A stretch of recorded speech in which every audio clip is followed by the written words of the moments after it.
And I'm Irish, and I feel loud. Okay. We're going to do a lot of practices on Wednesday. And this will be related to it, but I want to make this clear. I'm going to be sharing a very familiar story from Jesus, very familiar parable. But I really want your minds alert, because it's not going to be like the way you're used to hearing it. I don't know. I've been around a long time, okay? I'm getting close to 69. And I've never heard anybody else do this parable this way. Because this parable is, am I okay? I just really feel like I'm shouting at you guys. Okay, all right. I guess it's be that. All right. So I want to start with this. It includes this verse. And Jesus says, whoever has ears to hear, let them hear. And that's a great admonition. But I will tell you, there have been times in my life I could not understand what he was saying. There were times in my life I couldn't even hear the words he was saying.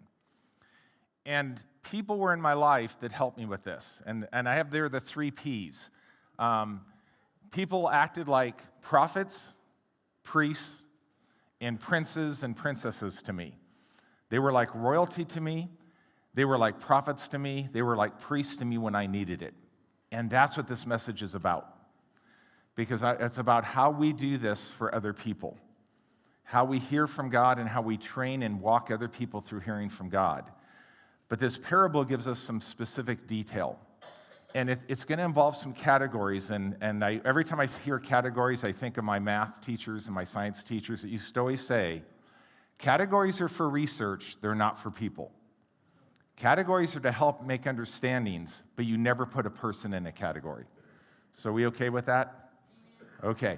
Because here's the story. Listen, a farmer went out to sow a seed. So we're going to do the parable of the sower. It's in Matthew 13, Mark 4, and Luke 8. We're going to do it mainly in Mark 4. All right? So he went out to sow the seed. And I'm just going to touch on the first part. There was hard soil that was along the path. Jesus is teaching this. He scatters the seed along the path. It's hardened ground. Luke uses the word trampled. The seed is trampled on. All of them say it's snatched by birds. So the soil on the hard path doesn't sink in really, because the path's been trampled on. It's been stepped on. It's been walked over. There's the shallow soil. Some versions say rocky soil, but what it's describing is soil that's thin. So it looks like good dirt on the top, but it's thin soil. So when the seed gets on it, it sprouts quickly. We live on a gravel road, and the lawn by the gravel road, when the winter comes and it rains or spring comes, instantly it's the greenest part of your yard. As soon as it's sunny for like 2 weeks solid, no rain, it just dies because it has no root. So even though it's rocky soil, it's really about shallow soil, and it gets scorched. Then he says there was soil that was among thorns. So the seed was thrown in among thorns, and the weeds choked out the plants, and it never produced any grain. Then the fourth soil, the good soil, the seed was out there, grows up, grows, and it produces. Awesome. Again, I know it's familiar, but it just really, I guess I just want to say, this is like a heartfelt. This is a message that God's worked on me for 47 years. I mean, this is a big thing in my heart. I'm jumping right to verse 14 where Jesus just flat out explains the soil story. He says, the sower sows the word. These are the ones on the path where the soil is sown, where the word is sown, and whenever they hear, immediately Satan comes and snatches the word that was sown in them. So there's no understanding, there's no joy, there's no connection to it. I've been there. I've been there before I knew the Lord. I've been there at other times. Because the word that's sown, it's not just about salvation and going to heaven. It's the word of the gospel. It's the word of salvation. But salvation is so much bigger than tickets to heaven. It's about a deep, intimate relationship that changes everything. Okay, so there's no joy. The next one has joy. So others, like the seed sown on rocky places, hear the word, and at once they receive it with joy. They have this joy of connection. But since they have no root, they're not deeply attached, they last only a short time. When the trouble or persecution comes because of the word, they quickly fall away.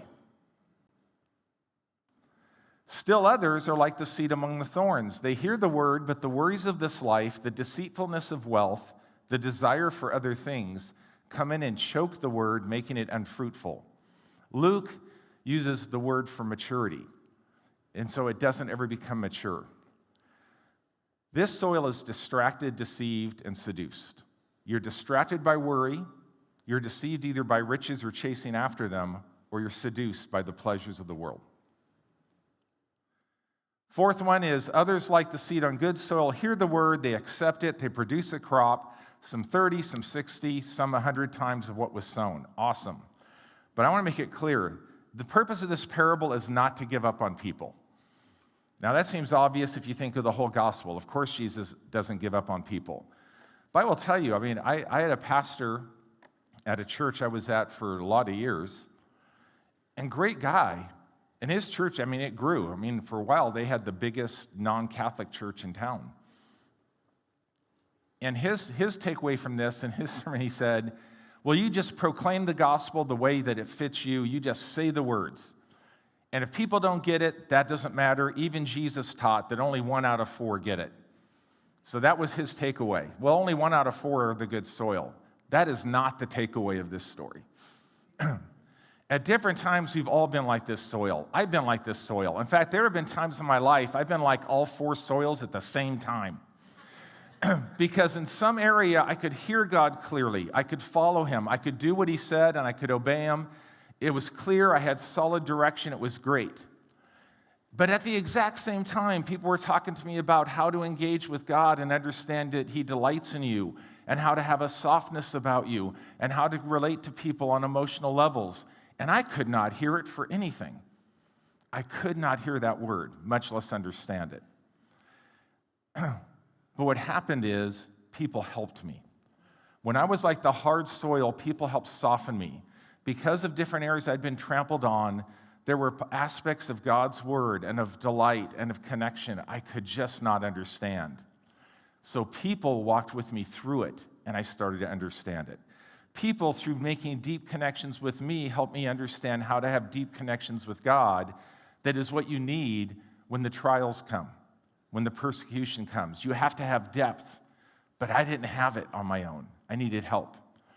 And then when you're distracted, deceived, or seduced, you need a community that understands who you're supposed to be, a community who understands who we are, and a community that will correct you. There is a place for correction in community. And when you're that soil, that's what you need. Because I may run out of time later, I'm going to say this now. Where I've worked most of my life has been either for secular businesses or institutions or organizations. And well-meaning Christians sometimes made life harder there. My frustration with Christian students when I worked at educational institutions, they would mean well, but they would get mad and upset with people who were claiming no connection with Jesus. The institution claimed no connection with Jesus, but they would make scenes of oh, this is wrong what you're doing, and they would get really upset that people not connected with Jesus didn't live like they were. And they would try to correct people who were the hard soil. And what they needed was something totally different, but they were throwing correction at them. Then what's weird is then among their own community, they would excuse all kinds of nonsense and sin and hurtful things, and they'd just be grabbing hold of thorns that, just cut them into pieces, and they'd say, well, yeah, but we want to be graceful. And I'm like, so you're being judgmental of people who don't know Jesus and don't have the Holy Spirit, because you're acting like they should live like they did have it, and then you, with the Holy Spirit, you don't ever want to correct. Do you understand my frustration? Because it's important you know which soil you deal with. Otherwise, you just hurt people. Okay. The soil along the path. So this is that, again, the hard ground that's been trampled on. What they need is they need to be softened by experiencing relational joy. Okay?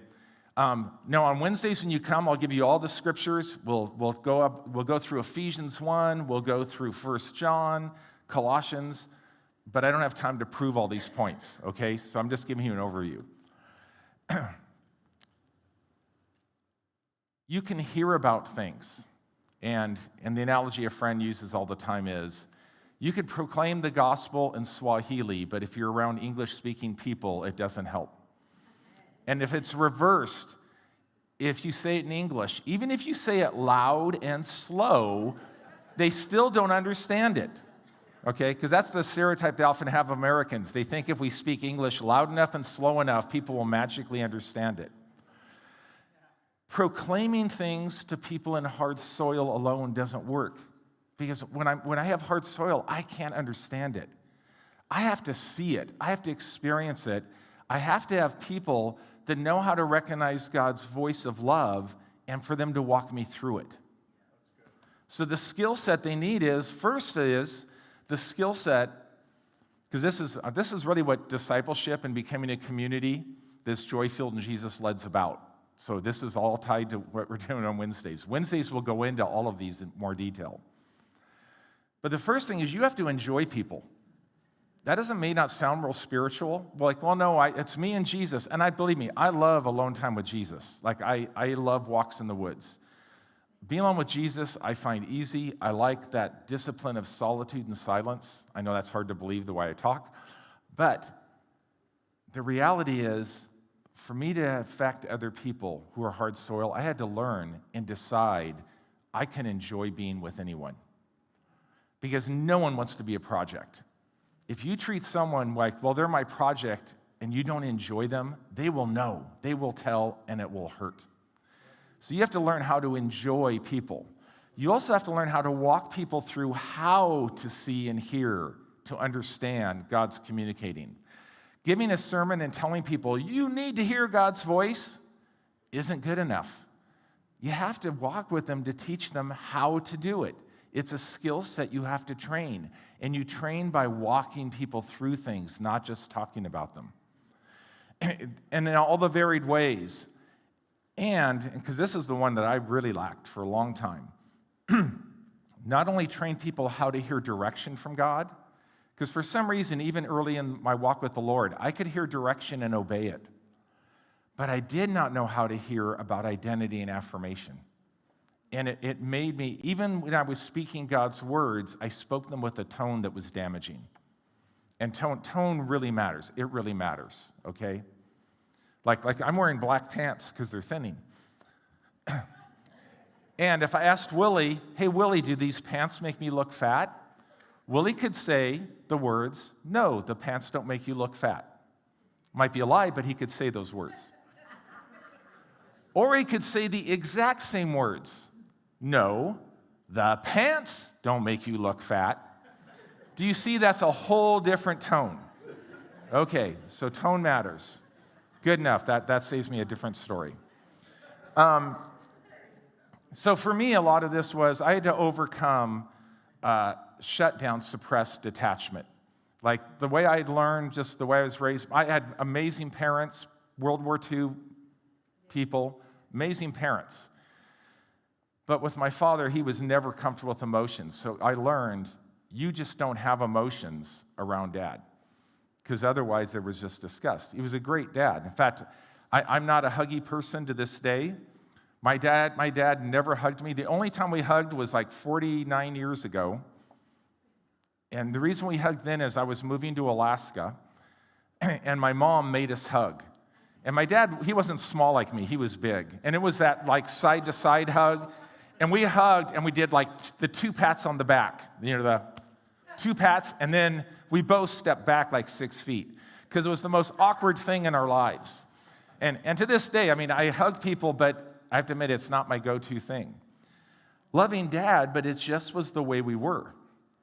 So to learn that, like when people would tell me, well, just picture Jesus, like picture the Father hugging you. We talked about this at men's Bible study just last Monday night. I couldn't do it.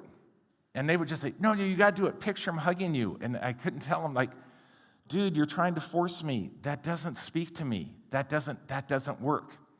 Now, I did get an impression, like a different thing, where I saw a hand of God's light reaching into me and grabbing and twisting some dark roots in me and pulling them out. And it was beautiful. It was a wonderful encounter with Jesus.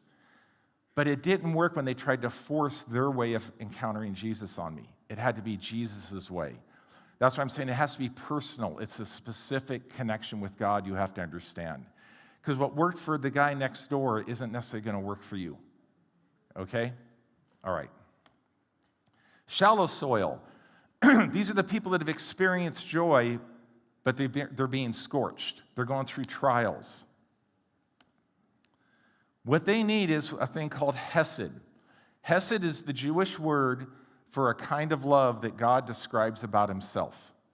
Hesed is the Jewish word that shows up over 250 times in the New Testament. I started to count and I didn't get past. Once I hit 250, I quit. But this is an amazing love. King James only translated it as mercy. Other versions call it loving kindness. Some call it delight, love. But the big thing about it when God describes it is, this is his covenant love, and it's enduring. It is fiercely loyal. So it is compassion, it is mercy, it is delight, but it's one that's not ever going to abandon you. It is fierce in its loyalty. And they have to understand perspective. So the whole idea is, what people need to experience when they're going through trials like this is this deep connection with other people and with the Lord, because it goes together. And then you do help them with perspective. You get this deep attachment with him and his community. So by perspective, what I mean is the skill set of learning to practice and awareness of his presence at all times. Kaylani actually taught about this last week. She talked about worship at all times. And that's one of the ways you practice presence at all times. Because presence, when the music's just right and the band's cooking, and as you said, well, Kaylani ate her Wheaties, great.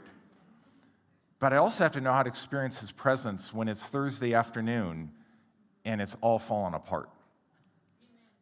But you have to be taught that. You have to be trained that. You can't just preach that. You have to have a group of people that teach you how to do that. By the calling out gold, so I have another friend. It's interesting. In just 6 months, we've become like pretty close friends. He has cancer. And to the extent that he qualified for experimental treatment, because that's how desperate it is. So he went down to Stanford for experimental treatment, and he's still going through the process. Amazing guy. He really is. He is going through this test and battle. He's just doing so well. And we've become mutual friends. I try to be there for him. He's been there for me, even though we've only known each other 6 months.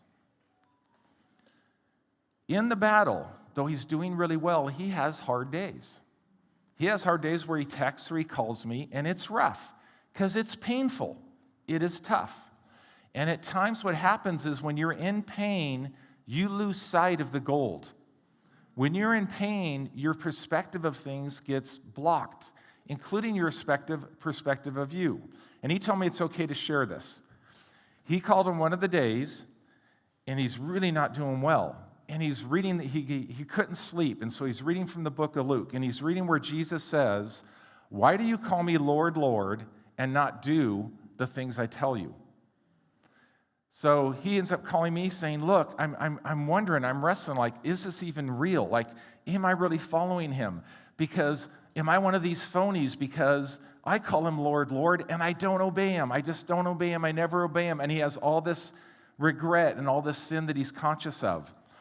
And again, it's because we've already built the attachment, I can bring perspective. Because we already have a relationship. Because I had to call on him and I said, "Sorry, dude, but listen, that's baloney." Okay, that isn't the word I use. We have to understand. Sometimes construction talk fits. Okay. But I had to tell him, and I reminded him, I said, a month ago, you were in the hospital, and you were telling me about how you had this encounter with God, and God showed you how the reason you were struggling is you were not able to release control. And what Jesus told you was that he needed you. Jesus told my friend, "You need to trust me with your disease and trust the doctors I have sent you to." And I said, "So now that's been a month ago. It's been longer now, but that's been a month ago. And I have watched you this month. What have you been doing this month with your disease? He says, I've been trusting Jesus with my disease and the doctors he sent me to. So I said, well, okay, I want to say this again. You've been trusting God with a life-threatening disease and trusting to the doctors he sent you to. Well, yeah. Okay, again, life-threatening disease. This is a big deal that we want to control. And you've been surrendering to God. Yeah, I've been sleeping better because I surrendered it to God. Well, that darn well sounds like obedience to me. So when you tell me that I'm not being obedient, no, I'm calling baloney because you are obedient. It's just in the pain you can't see how mighty you are. You can't see how well you're doing. Because when I say call out the gold, I'm not saying get all woo-woo and come up with magical words. I'm saying get to know the people attached to them and see what's in their life. And when they lose perspective of how they're walking well with God, you remind them of how they're walking well with God. That's what calling out gold is. It takes time, it takes relationship, it takes attachment. And I'm not going to go into the detachment on anxiety. Okay, the choked out soil. It's the deceived, the distracted, the seduced. They're people who have experienced the joy with God, but they have now lost it because they've either been deceived, distracted, or seduced away from it. And they lost that awareness of who God is and who we are in him. And their need is they need a community. And it's a community that just doesn't preach at them. It's a community that models who we are. Because the truth is, and even the secular world has learned this, even in the secular world, they've quit doing mission statements. Like places I've worked, it's like they learned mission statements didn't work. What we had to have is community identity statements. We are a people who, or we are a business who. You had to have identity statements of who we are, because what they learned long ago, in fact, Peter Drucker, a famous guy, used to always say, culture will eat strategy for breakfast. Culture will eat everything for breakfast. It's like the culture of who you are will affect you more than anything else. So it's people who model it, and it's people who remind them who they are, and the real word for that is correction. And we get nervous about correction because we've seen it done wrong. But we do have to have a community that corrects us. So we have a people that have to model and call each other out when we're not living the way God's called us to, because we're not being authentic. So the skill set is you have to develop relationships that can handle proper correction. Correction that draws people close. Like this is the easy way to test if correction's being right. If you do correction right, it's like you're putting your arm around somebody and saying, hey, we got to have a heart-to-heart, a hard talk, but I'm drawing you in closer to me. When God corrects, it's always specific, and it's always with the message of, this will draw you closer to me. When it's correction that makes people want to go and hide, or it's a correction of disdain or disgust, that's not of the Lord. You have to have relationships. That's why I saw this modeled was with some Armenians I'm related to. And the way a father put both hands on his son's shoulders and pulled him to him to where their heads touched. And then he had a difficult conversation, but his whole body language and everything told the son, we're in this together, okay? And he had to confront me. It's like basically, son, if you can't forgive and forget this thing, you're going to destroy you and your family. It was a hard conversation, but he had it with a drawing in, not a pushing away.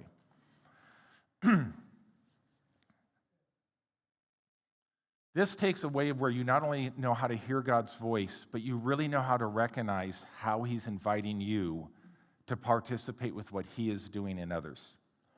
Because you can hear a word accurate and do the wrong thing with it.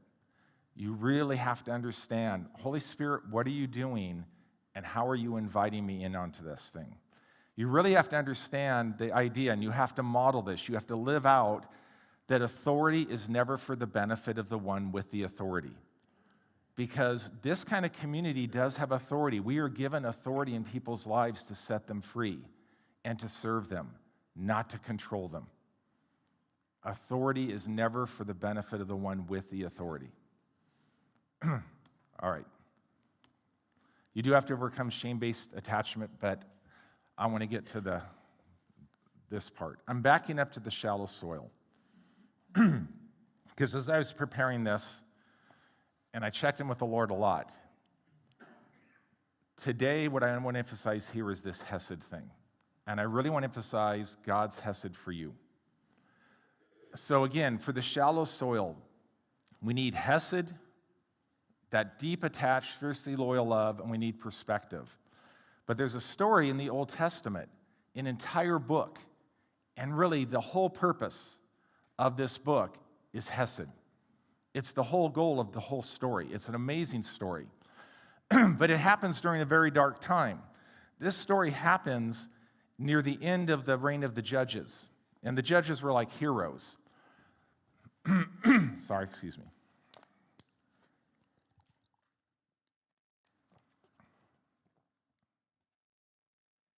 At the end of the time of judges in Israel, Israel has been on a steady decline, and it's horrendous now. The country is not doing well. Spiritually, they're not doing well. It's corrupt. They're doing practices that even the pagans around them are appalled at. I mean, it's just, like, I would not even read the last two chapters of Judges in a church on Sunday. It's just bad news. But in the midst of this really bad news, we get this story of three awesome people. We get this amazing story, and this amazing story of hesed that transitions actually from the time of Judges to the time of Kings. The story is about Naomi. The book's not called Naomi, but really the story is about Naomi. Naomi's name means pleasant, but again, I want it clear, she's living in dark times. So Naomi, she's from the whole tribe of Perez, so it's basically the tribe of Judah through Perez, Tamar's son, which is a whole nother story. And her name's pleasant, and she's married, but a famine comes to the land. And it's easy for us to read that quickly because we don't go through them. But when a famine comes to the land, people are dying. Like, crops are failing, and there are no refrigerators, there's no Amazon, there's no food delivery. So people are dying, and she has to leave her homeland. Doesn't say she wanted to, but the whole way society was run by then, at that time, if the husband says we go, they go. So the husband decided they go to Moab. God actually told them not to go to Moab. They weren't supposed to return to Moab. But her husband goes, and she has to go with him. So after famine, she leaves her homeland. Then her husband dies. Then her sons, Mahlon and Chilion, they marry Ruth and Orpah. Not Oprah, Orpah. And they're Moabites. They weren't supposed to marry Moabites. Then Mahlon and Chilion die. So now she has been taken from her homeland, dealt with the famine, loses a husband. She lost her two sons. I would say this is a pretty good scorching. She's been scorched. Then the Lord shows his concern for his people. God shows grace, and this is when his people are not really serving him, but he still shows his concern for them and reverses the famine. And so the barley harvest goes on, and there's abundant crops back in Judah, back near Bethlehem. So she decides to go back. And when Naomi returns to Bethlehem, the people there recognize her, and they go, hey, look, Naomi's back. Good news. Hey, awesome, Naomi's back. But the way Naomi responds is harsh, but it's understandable. When they say, look, it's Naomi's back, she says, don't call me Naomi. Remember, Naomi means pleasant. She says, call me Mara. Mara means bitter. And she says, because the sovereign one has brought intense bitterness on me. I was full when I went, yet empty has Yahweh caused me to return. Why do you call me Naomi when Yahweh has humbled me and the sovereign one has caused me to suffer? The literal in that is, he who suffices, he, the great God that's over all that provides, he has done evil to me. That's a heavy thing. It's interesting, though, you don't see anywhere that God ever corrects this. Because when people are going through fires and they're being torched, they don't need you coming along with your little Bible bullet. That isn't how God gets Naomi back. Naomi's perspective gets changed around, but it's not through some harsh word. Ruth has hesed to Naomi. In fact, it's even labeled, Boaz even refers to it with her saying, Ruth, the daughter-in-law, Mahlon, who's now dead. She has hesed. Because what Naomi did is when Naomi was going back, on her way back to Bethlehem, she told both of them. She told Orpah and Ruth, go back to your people. I have no husbands to give you. Because in the culture in those days, without a husband, you could die. I mean, just the whole way the culture was built was that way. So she says, go back to your own people. And they both say, no, we're staying with you. But Naomi insisted, said, no, no, no. Even if I found a husband tonight and gave birth tonight, would you wait around till he was old enough to marry you? She says, no. And so Orpah finally goes back, but it says Ruth clung to her. And then Ruth said to her, stop urging me to abandon you. For wherever you go, I will go. Wherever you live, I will live. Your people will become my people. Your God will become my God. Wherever you die, I die. And there I will be buried. So I'm staying with you, and when you're dead, they're putting me in the same dirt next to you. May the Lord punish me severely if I do not keep my promise. Only death will be able to separate me from you. And in some versions, because the Hebrew we don't fully understand, they translate it, not even death is going to separate me from you. Like, this is hesed. She's like, no, I am not leaving you. I don't care that you're not having more husbands for me. And as it goes on, we see Ruth in her hesed does hard work. Ruth tells Naomi, hey, in order to eat, I've got to go glean. It's the whole way the poor were taken care of then is they would glean. They'd follow after the harvesters and gather grain. Remember, this is during barley harvest. So she goes out to gather grain. This is risky. It is dark times in Judah, and it even plays out if you read the book for yourself. This is dangerous for a woman to go out alone and do this. But she does it. And she works hard. She works hard all day. Boaz, turns out the field she's working in belongs to a guy named Boaz. When Boaz sees her, he shows up and he says, who's this other woman out there? Because they have some women that he knows. But who's this girl out there harvesting barley or gleaning? And the workmen say, oh, it's Ruth, the one that came back with Naomi. And she's been working hard all day. She just took a short little break in the shade, but she's working her tail off. Okay, this is Darnall paraphrase. And so then they stop for lunch, and they roast the grains. And Boaz tells Ruth, come join us. And he gives her roasted grain for lunch. And she eats some, but she saves some. And then he tells her, look, don't go into any other fields, because it's flat out dangerous. I have told my men they can't lay a hand on you. And I've told them to watch out for you. You harvest near my women, you stay safe, because these are crazy times. And then he tells his men, even throw out extra grain for her. Like when you're gleaning, make sure you leave extra grain for her to gather. So she gathers a lot. Then after working all day long, she goes and threshes it. This is a hard-working lady. So then she threshes the grain, and when she goes home and she shows it to Naomi, Naomi's blown away by all she has, and she even eats some of the roasted grain she'd saved. And she asks her where she went, and she says, oh, this guy Boaz. And then, this is what we see, out of this Hesedness, also we see the perspective of Naomi switches like that. Like her perspective changes like that. Because she's like, oh, wow, this is a good thing. That Boaz, he's a nice boy. But it's more than just a nice boy. He can be our kinsman redeemer. And you have to look that up on Google because I don't have time to tell you, but it's a beautiful thing. So he can be our kinsman redeemer. And she says, you keep following it. And it goes on, and they do the barley harvest, then they do the wheat harvest.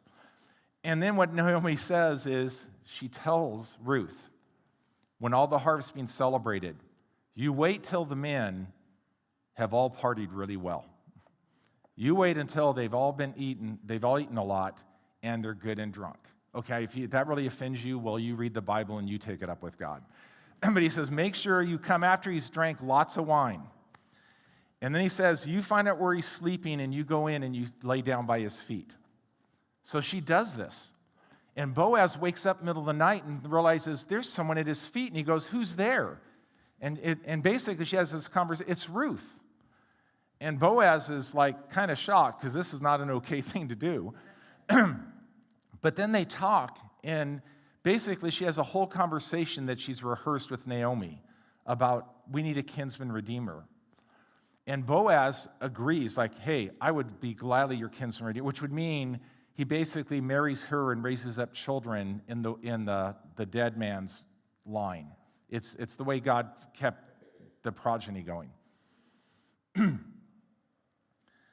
So they have their conversation, and then he says, okay, but you have to sneak out because we don't want it to look improper, and he gives her a bunch of grain, and she goes back to Naomi, and it's funny too, because even when she goes back to Naomi does know a few things about men, because when she comes and tells the whole story, what she finds out is Boaz had to tell Ruth, I'm not your closest kinsman, so I don't have first rights to redeem your land or you.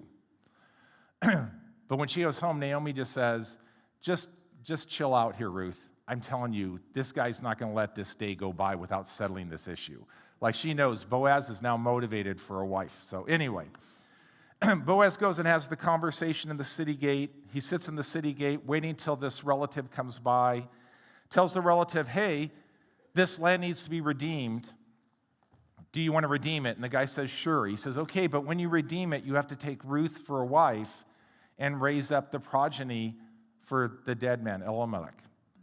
And the guy says, well, wait, whoa, I'm not doing that. And so then Boaz does this whole thing, and they take off shoes because they didn't have notaries in those days. So, but he basically agrees to take it. The deal is done. So he's going to get to marry Ruth and now be the kinsman redeemer.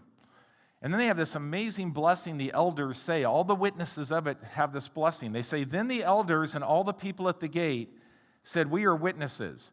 May the Lord make the woman who is coming into your home be like Rachel and Leah. They're speaking this blessing over Ruth, a Moabite. This is an amazing sign of redemption, because what they were told was, if you do bring a Moabite in, they cannot really be part of anything for 10 generations. But God overrules all that. Be in your home like Rachel and Leah, who together built the family of Israel. May you have standing in Ephrathah, move on, I can't say that, and be famous in Bethlehem. Through the offspring the Lord gives you by this young woman, may your family be like that of Perez, who Tamar bore to Judah. I'm not doing it today. This is another homework. Along with Googling Kinsman Redeemer, read Genesis 38. It is a crazy story of something really off the wall. But out of that off the wallness, we get Perez and Perez's line, and this whole line of Tamar and Perez. And it's just a beautiful story of something being chaotic and ugly and God doing an amazing thing. So that's your homework for Genesis 38. So Boaz took Ruth. She became his wife. When he made love to her, the Lord enabled her to conceive, and she gave birth to a son. The women said to Naomi, so even though it's about Ruth and Ruth's hesed love, it's really God's hesed love to Naomi this is about. It's about his hesed love to us. The woman said to Naomi, praise be to the Lord, who this day has not left you without a guardian redeemer.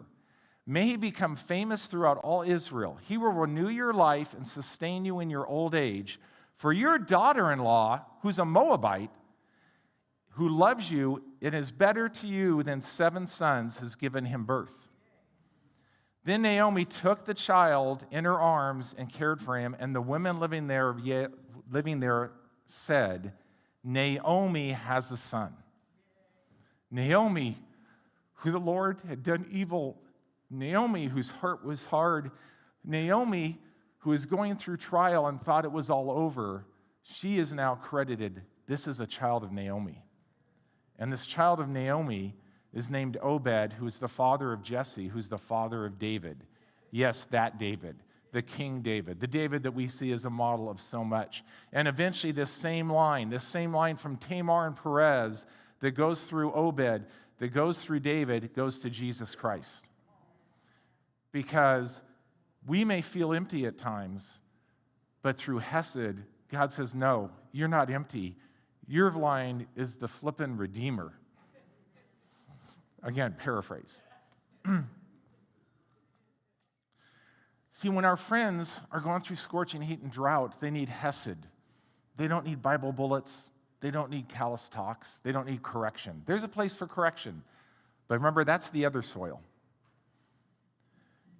I got to experience this through other people teaching me how to manifest God's presence at all times. And I'm going to close because it's that time. So I am going to just... So for the other slides, this is why you want to come back Wednesday. There's a lot I'm leaving out that's what Wednesdays are about. And we're going to spend 6 weeks. And maybe if I get Jim Durkin's help, we'll turn it into 8 weeks. But this is a really big thing. Okay, I teach this in school because this is something that's like been built in me for decades. When I was in the hospital, because people in the past had taught me how to abide and enjoy presence, when I was in the hospital with the 2 strokes, I had lost my vocabulary. I couldn't even talk on the phone. Most of the scripture I've read is gone. And as far as I knew, this was now the new normal. I couldn't use the right side of my body, and I couldn't think or talk straight. And my biggest fear, and I had told this Lord a lot of times, God, I'm fine with dying.